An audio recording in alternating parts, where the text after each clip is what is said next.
Bonjour Yves de Montbron. Oui, bonjour. Vous faites partie de la Ligue des optimistes de France, mais en fait, ça veut dire quoi être optimiste ? Aujourd'hui, ça signifie avoir une expectation positive de l'avenir.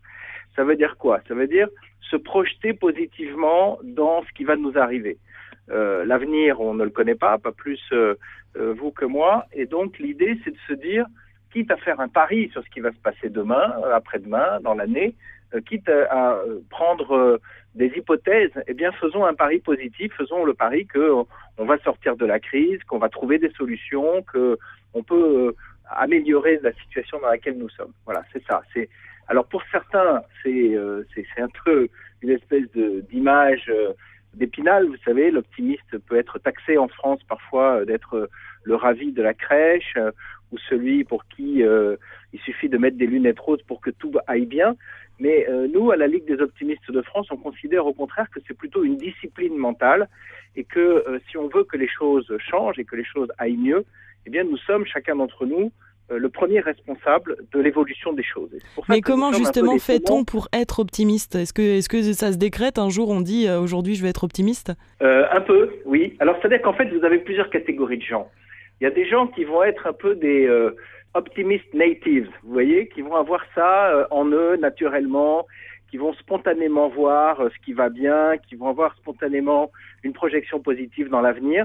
Et eux, ces gens-là, ils sont très très porteurs d'énergie. C'est des gens qu'on aime fréquenter, c'est des gens qui ont beaucoup d'amis. Mais il y a aussi des gens pour qui ça n'est pas naturel, ça n'est pas spontané, qui sont des optimistes immigrants et qui vont devoir pratiquer justement une discipline. Et oui, ça se travaille.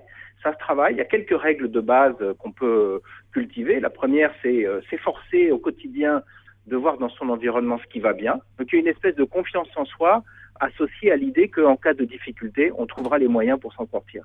Mais concrètement, qu'est-ce que ça apporte dans le quotidien d'être optimiste ? Eh bien, d'abord, ça nous aide à aborder la vie avec plus d'énergie, à aborder les difficultés et les incertitudes avec une attitude mentale qui permet de surmonter ces difficultés. Alors que si vous... d'ailleurs, je vais vous dire, je vais être un peu provocant, mais je vais vous dire qu'on n'a pas le choix. Si vous ne pensez pas que l'optimisme puisse vous donner de l'énergie et mobiliser les gens autour de vous, essayez donc le pessimisme. En tout cas, on a l'impression que c'est un sujet très en vogue. En ce moment, on le voit dans des publicités, ce mot optimisme apparaît partout.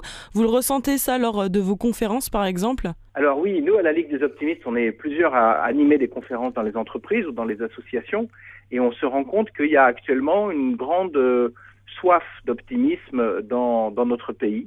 Probablement parce qu'on entend beaucoup de mauvaises nouvelles à la radio, à la télévision, dans la presse. Il y a une espèce de morosité ambiante. Quand on voit que le livre le plus vendu en ce moment dans les classements de l'Express, c'est le livre de Éric Zemmour, on se dit il y a quand même un problème.